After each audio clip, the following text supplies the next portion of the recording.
Hello there, Ray here, and what you see behind me is a quadruple wither powered obsidian farm. And in today's video guys, I will be showing you this farm as well as a simple obsidian farm that you guys can build up in your very own world, and explain why obsidian is so useful and how this crazy machine works. Also guys, remember to check the descriptions of these videos because I provide a lot of information down in there. Make sure you guys are subscribed because I have a lot more cool 1.16 farms I'd love to show you. And don't forget to share this video with your favorite Minecrafter so they can build up a lovely obsidian farm in their very own world.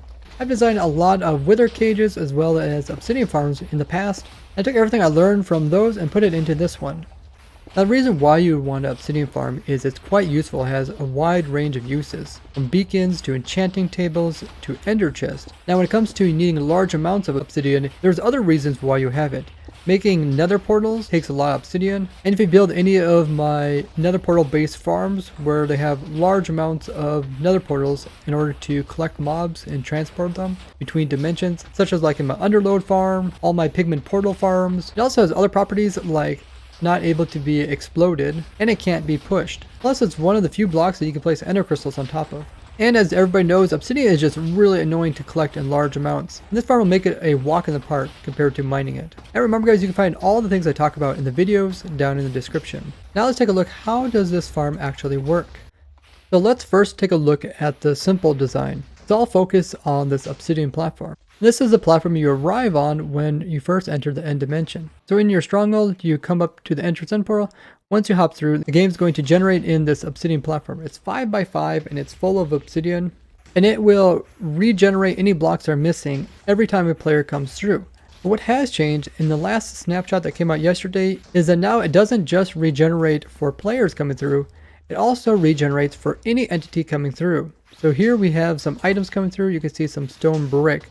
They're actually being dropped in just like the players drops into the entrance end portal, and they are landing here. And this is regenerating the platform. So every time the wither takes out a notch, the platform regenerates after a piece comes through.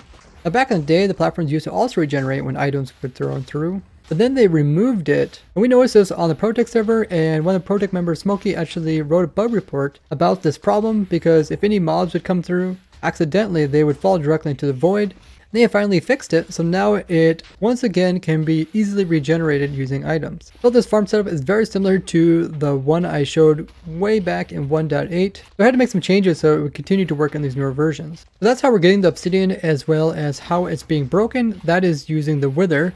So the wither here is a very destructive mob, and he has a block breaking ability which can break blocks in a 3x3, 4 blocks tall area around him.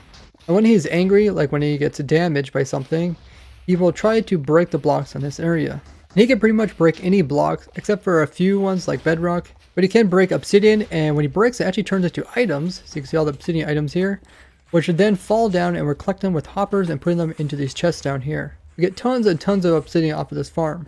With a single wither in the farm, it produces 32,400 obsidian per hour. Now the wither himself cannot escape. This is using my 100% reliable wither cage, which I've used in all those other wither cages in the past. And I personally ran this wither cage on the ProtoTech server for an entire month without the wither escaping. And later in the video I'll explain how to keep the wither in this state. But the main things to keep in mind is the wither is trying to move towards his target, which is over here, this chicken.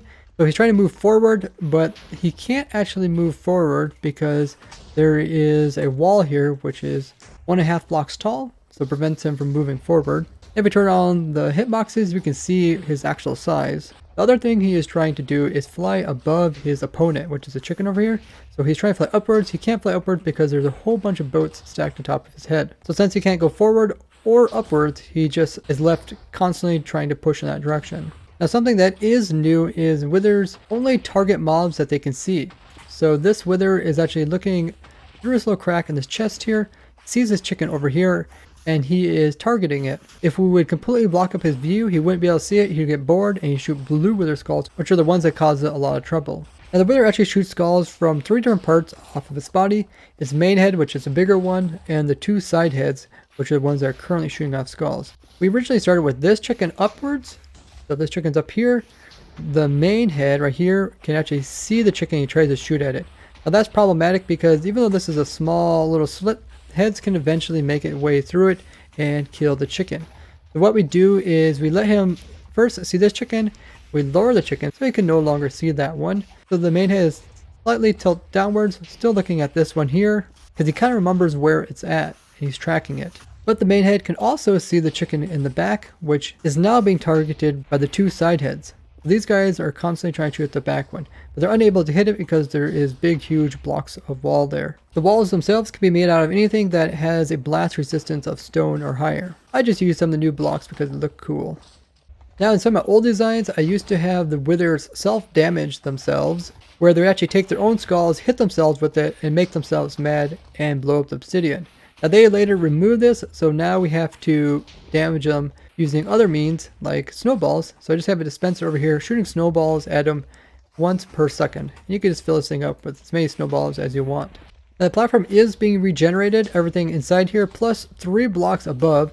So if I place like a block right here, the game is going to remove it. If I place a block here, it's going to get removed, or here, it's going to get removed every time a new entity comes into the end dimension through the entrance end portal. Because of this is why there is no blocks in this area, but stuff like boats, which are entities, don't get removed. So even though this is slightly in the area, it won't get removed, unlike this block. This means any of the water that's flowing will also get removed and gets reset.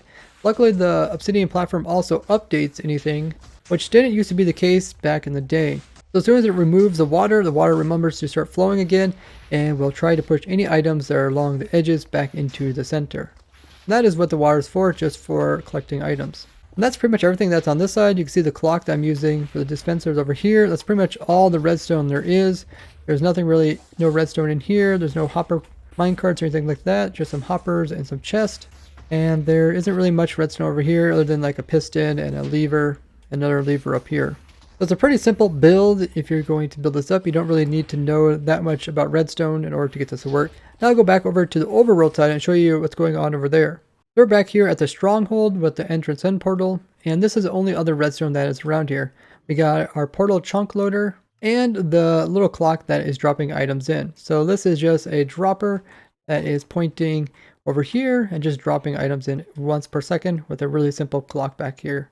And a bunch of storage where you can put any type of item you want. It could just be some kind of scrap item you have tons of. And that is what is being used to regenerate the Obsidian platform. Now if you're playing multiplayer, you can have somebody over here loading this area, because this is kind of in the middle of nowhere, because most strongholds are like 1,000 or more blocks away from spawn chunks. Now we're going to talk about how you can keep chunks loaded so the farm can constantly be running, even if there's nobody here to load these chunks. Now when you AFK the Obsidian Farm, you'll be over in the end dimension loading the platform as well as the wither. In multiplayer, you could have the option of just having someone else sit here and load this clock, which is dropping items in. Or if you want to, you could do it with one player, just by having one player over in the overworld and then chunk loading this. This is the chunk loading method that I showed you guys a long time ago, and after showing that video, Impulse actually got hold of me asking if it's possible to apply this to the nether dimension, and it was, and I did a whole separate video going to in-depth how chunk loading is actually possible. As before then, everybody believed it wasn't possible. Because of this allows us to load tons of different farms without the player even being there. You can see this all across the ProtoTech SMP server. And I have multiple videos explaining how you can load chunks, and I'll probably do another video because people are constantly asking me how this all works. And there has been minor changes over the years, but nothing too major. You can check out those videos down in the description. So here is the chunk loading device I showed in my original video, as well as some other ones, where you can send entities through the portal and back again in a constant loop to keep the portal constantly loading these chunks. What we have here is we make sure that the end portal as well as this portal and our clock are all inside the same chunk. So if we do F3 plus G, we can see this little border here, and if we kind of zoom out, we can kind of see where this box encompasses. And you want to keep everything inside of this box. It has it so this part of the portal is inside of it. We also have our clock inside of this box, and the portal is also inside this box, as well as the redstone to go with it. So what we have here is a nether portal that is linked up with another dimension. The chunk loading with the nether portal is very easy to understand. Every time an entity goes into the portal, it's going to load the other side. So it's going to load this chunk here, as well as some surrounding chunks. I won't go into too much detail because I covered this in other videos. But now this chunk is loaded and will stay loaded for a certain amount of time. This gives the minecart enough time to travel over here, break on this cactus, fall into this hopper, get ported over here into this dispenser, which then gets updated and drops the minecart off and then takes off back into the nether portal. Now the reason why we break the minecart and reset it is because minecarts have a cooldown period, just like most entities going through nether portals, where they can only go back into the nether portal after 15 seconds. Now in the past, I've also had the minecart like fall through webs and then get sent back through the portal, but this is a lot more compact and sends faster updates. In the setup here where the minecart is broken by the cactus and there's a hopper just underneath and blocks all the way around it is 100% return rate, so you never have to worry about the minecart breaking off and falling into the cactus, getting destroyed. And I even did a 24-hour stress test without losing the single minecart. So after the minecart has been deposited and gets sent back to this portal again, it has the exact same setup over here where it just gets broken off and resent. Because it's making this infinite loop, every time the cart comes back here to overworld, it's also going to load this chunk here as well as some surrounding chunks.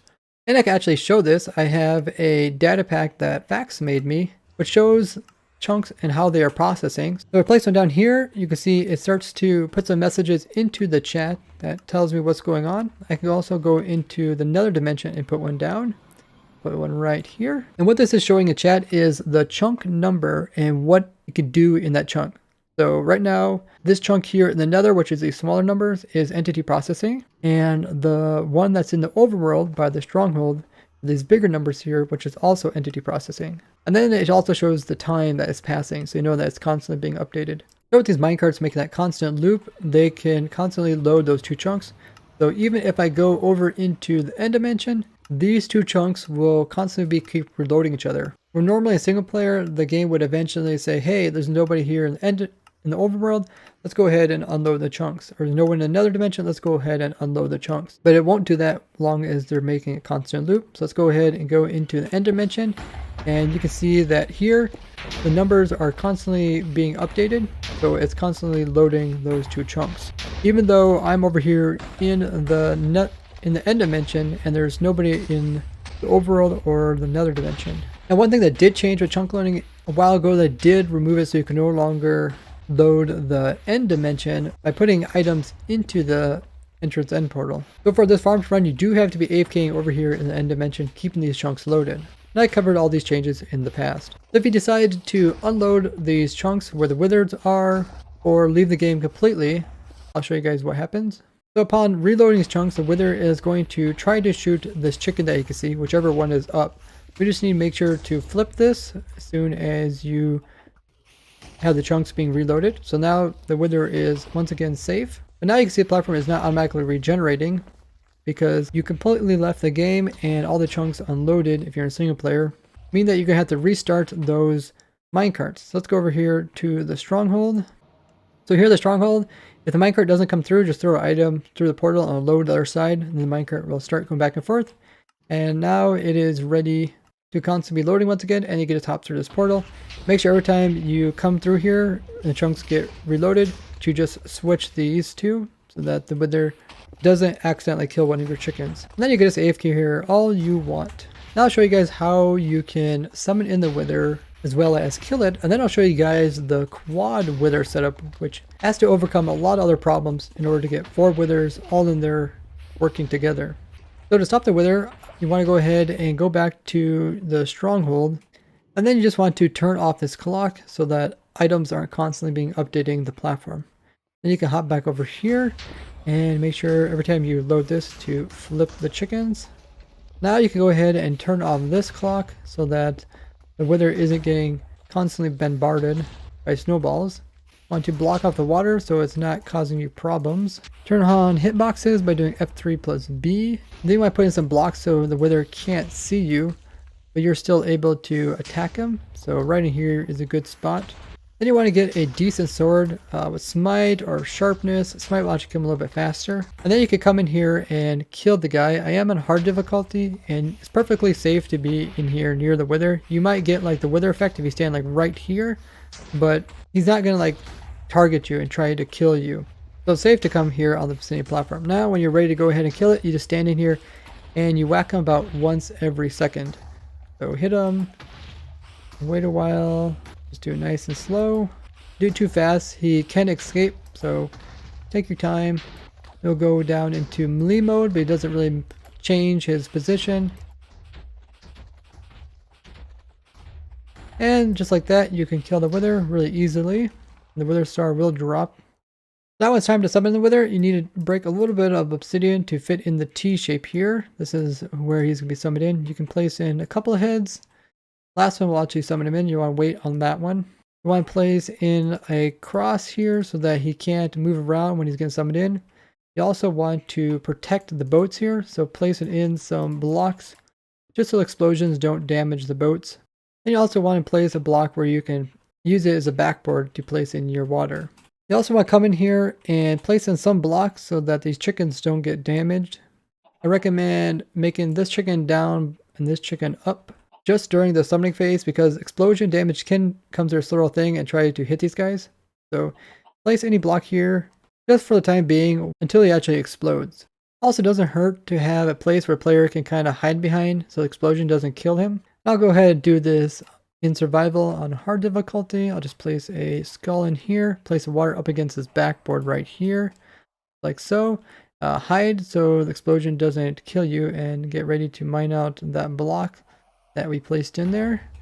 So the block has been removed, and go ahead and remove this block. So you should be able to see that chicken over there. Now I just want to make sure to flip this so that goes up and that goes like that. And now the wither is safely contained in there. He is kind of doing these weird things, but he'll get that all fixed when items start coming through and I'll delete everything. But you can also come in here and you can like remove this water. That's most main thing that's making him spin in circles. And these blocks here will get deleted, so I wouldn't really bother trying to remove those now. You can also turn on this. Now shoot a snowball. He'll also clear out everything. You can see the wither just fine. I'm in survival mode. And that's how you summon in the wither. And then you can go back to the overworld and to your stronghold. And then start up your clock here. So turn the clock off. Remove the power. I think that was at 2 ticks. And then you could just put a quick pulse through it. It doesn't have to be anything particular. Just start dropping items once again inside. Then you can hop through. And yeah, everything should start working. I guess you need to turn this clock on. There. So now it's working. You can go ahead and AFK this however long you want. Just make sure you AFK in a safe spot. And the big thing to keep in mind is you don't want to have any endermen coming over here and messing with this. So make sure you light it up as well as enclose it so they can't teleport in. You don't want them to be like hitting the wither for any reason. So keep all the endermen far away. And endermen will only really teleport into the farm if something damages them. They won't teleport in by themselves. The water will also help keep them out. One way you can prevent endermen from ever getting into your farm or any endermen spawning here at all you have to do is pillar up like a day on ProtoTech SMP server, and you go way up to the very top of the world, which is at 255. The wither technically is going to continue doing everything he normally does, but no enderman will be able to spawn on the platform. That way you don't have to worry about them at all. Biggest thing to keep in mind is every time you load the chunks to switch the chickens out. That way the main head is never shooting. You never want this guy to be shooting skulls because he can shoot through that hole very rarely. And if he can see his target with his main head, it means he will shoot a blue skull eventually, which can destroy this little protective piece here. If you guys are curious how to build this up, one of ProtoTech members, Mofo, will be doing a video on his channel. I'll link it down below on this simple design here. And if you have questions, you can always check out the world download, which I provide in the description. Now let's take a look at the Quadruple wither-powered obsidian farm, which is a really crazy setup. So right off the bat, this one seems a lot more complicated. You see there's all sorts of redstone and stuff going around this whole thing. That's because we actually built this one up and designed it so that with a flick of the lever, just lever right here, the whole thing will set up itself without you having to do anything. So it's all automatic start. You can watch it occur right in here. Automatically summons in the withers, it puts everything in the right location, it moves the chickens and puts them in the right location, so you don't have to worry about anything, you don't have to worry about removing any blocks, doing anything like that. And we designed both this one as well as a single one up during our snapshot stream. Those are every Wednesday, guys. Right after the new snapshot comes out, we open up a world that the viewers can actually join me in as we design new farms like this. And big thanks to everybody who joined me in the last one. We had a huge turnout, and it was a lot of fun playing around with you guys, doing all sorts of weird things. So make sure you follow me on my social media links, including Twitch, so you guys get informed of when those start. Now the advantage of having 4 withers is they can destroy the entire 5x5 obsidian platform all at once. This produces 90,000 obsidian per hour. And the other big change about this one is we have 4 withers in here instead of just 1. This means we have to overcome quite a few problems. The first one being that each wither will try to attack something nearby it. So if we do F3 plus B, so we can see the individual hitboxes of the entities, F3 plus G, so we can see the actual chunks. This all plays a part of what's going on here. Now when each of these withers summon in, we need to make sure they find a target. We don't want this wither to be looking backwards and seeing this guy's target, because that can cause a huge problem, which is when they're shooting off these little skulls you see shooting through the air. If another skull is near that skull, they actually kind of push each other, and one can push the other one and they can get pushed upwards and hit these boats here and destroy them. Now notice when the explosions occur, the explosion isn't high enough or strong enough to actually destroy this boat. It makes it wobble a little bit, but that's just fine because we have so many boats stacked on top of it that wobble won't actually send the boat upwards because these are pushing down on it. But if the skull would be shot straight up into the boats, it could actually kill it in one hit. Or if multiple skulls hit it in a very short period of time, as boats could regenerate their health very quickly. The way we overcome this is by making every single wither have its own target, so they each have their own chickens here. And only they are able to see their own chickens. So I'm not going to be able to see like this guy's chickens over here. We also start out by having a wall in between them, so they're completely separate in the beginning. We also have some water along the edges to kind of push the items inwards as well as over, where we have some hoppers, which is collecting all the obsidian and putting it into these chests down here. Now because it does use so many items per hour, you need at least 10 hoppers to transport all the items fast enough. So besides the wiring to help start the whole thing all at once, each wither essentially has the same thing. It has the 2 chickens. It also has a dispenser right here in the wall, which is shooting snowballs at him. So each quadrant of this farm is very similar to the other quadrants. Now since there's 2 chunks here, and these 2 withers are a different chunk than these 2 withers, if this would happen to be unloaded, you want to make sure that the withers as well as their targets are always in the same chunk. In case you would come in and load it from like this direction, that means these guys load in before these guys. And that way they're always able to find their target because they got loaded in with them. Now this farm also has a clock. The clock is located way down here. And this is going into the dispensers, activating them ever so often. The majority of this farm is actually similar to the single wither obsidian farm, where we have like a boat on top of their heads. Underneath them we have the walls which encase them. The main difference comes in all the redstone that we're using to automatically start up the farm. So this is what it looks like before you start it. Everything starts with this lever here, and what happens is it's going to first put power down into this redstone line, which is going to go around and dispense 1 wither skull onto each of these T shapes. They already have skulls in other places, so as soon as they get that last skull, they're going to go ahead and summon in the withers. So 4 withers will all summon in at the same time, since we have dispensers all along these edges here.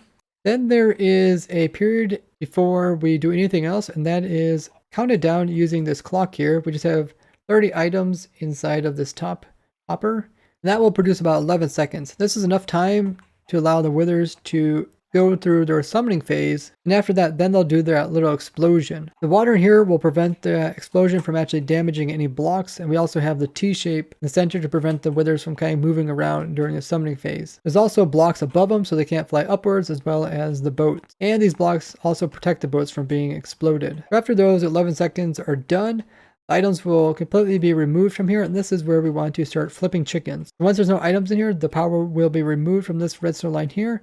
This will make it so that these blocks, which are blocking the hole that is in this ender chest, will be retracted. This is just to prevent the explosions from coming back and killing these chickens. So once those are retracted, then we're going to come in here, wait a short period of time, allow the withers to actually see through our hole and see this chicken back here. Then we're going to go ahead and flip the chickens. We have some power sources that come in here, and it's going to push these pistons up, and it's also going to power this trapdoor and flip it so you can't see this back chicken anymore. This is done on all 4 sides at once. So pretty much does exactly what you would do with the single wither one, but it does it all automatically, as it's really difficult to do all this with a single player. Everything is completely done. It will then come over here and start up this clock, which will shoot the snowballs at the withers. And we do this at the very end because if they're hit by snowballs early on, they can actually escape. And this clock just goes to either side to the dispensers and we'll shoot off those snowballs every 1 second. Now when the signal comes up here to those dispensers, it's also going to update these pistons, which are being butted by this redstone line, which is the same line that does dispensers, and this is going to push these blocks upward, which is going to fill in this hole. That way items that fall down will be able to get picked up by hoppers and won't fall into this little hole that was over here that we used to put the wither skulls. And as long as you come in here and build this up just like it is in this world here, you don't have to worry about anything going wrong. That's why everything's hooked to the switch here. Now I'd recommend running this farm for a long period of time. That way you don't have to constantly be like putting all the withers in and taking them all out and killing them all. You run it for a long period of time, you get tons of obsidian, then you can turn it off. Because it is harder to start and stop, unlike the single wither one. To run this one, you probably most likely run this on multiplayer, so you could have a friend help you, but you can also do this in single player. We just turn the switch and it does everything automatically. Main difference is that when you leave this one to go and turn on the clock, you have to be careful and make sure to flip the chickens afterwards. You can see how they automatically are flipped up currently. Now you can't start up the obsidian regenerating part until you first summon the withers, otherwise it's going to delete everything on the platform. So you can make sure nobody enters it. I really recommend doing this on multiplayer so you can have somebody help you. Turn on the overworld part. Now if you really want to do it in single player, you can hook it up so that when you drop an item over here into the exit end portal, it will activate some redstone and spawn, which will eventually go all the way to your stronghold and then start it up. One thing that they did change in 1.16 is that withers will still shoot off their skulls even if there's a block inside of their foot here. And this is why I don't use like the snow golem setup that I showed in the past. Because if the snow golem can see the wither and hit it, that means the wither can see the snow golem and hit it. Now this farm is capped out at 90,000 obsidian per hour, and the main limiting factor is the withers only break blocks around them once per second. You can't make these withers break blocks any faster. You can't put more withers in here and let them take turns breaking blocks. But that causes withers to be very close to each other where they can redirect each other's skulls, allowing them to eventually escape. I ran this farm for 24 hours and we didn't have any problems whatsoever. So it is possible to make safe wither cages. You just need to make sure the withers keep their targets and don't get interfered by being hit by anything else that is a living entity. When it comes time to removing these withers, there's one thing that could break a well-designed wither cage, and that is constantly reloading the chunks until the game gives a UUID to one of these chickens, which is 0. This was discovered by Earth Computer while we were working on some other wither cages, and it's extremely rare to occur. But essentially with a UUID of 0, the wither won't be able to find the chicken, and it won't have a target, so he'll get bored and start shooting elsewhere. You don't have to worry about this in this farm here because you're constantly keeping this chunk loaded, and it's only ever happened once to us on the ProtoTech server after AFKing for hours and hours and hours above an ocean where squids were constantly spawning and despawning very quickly. Did the game just happen to give one of our chickens that was inside of a minecart inside of bedrock the UUID of 0. This caused all the withers that we had just underneath of the world in the void lose track of him, and we were using them for peaceful mode switch, and because they had no target they fell all into the void and it broke the switch. You don't really run into this problem anymore in the new versions of the game because they fixed it so mobs don't spawn and despawn very quickly. The exact same thing as I did with my single one, but just take them on one at a time. A very cool setup which allows you to get the maximum obsidian per hour using the platform here. If you guys enjoy simple or even complex farms and machines like this, I have 2 separate playlists which have over 100 videos that you can binge watch that go into tons of crazy farms for both of these categories. And you're sure to learn a lot of cool stuff about Minecraft. And you can find those links in the description. If you guys like to get a block for block tutorial on how to build this up, Puffingfish, one of the ProtoTech members, will have a tutorial over there at his channel. You can find his channel down in the description. And if you'd like to look at it in more detail, I always provide the world downloads down below as well. And don't forget to leave a like on this video as well as share it with your favorite Minecrafters so they can learn about cool stuff that's coming out in 1.16. I'd like to thank you guys for watching, and I'll see you guys in the next one. Bye bye!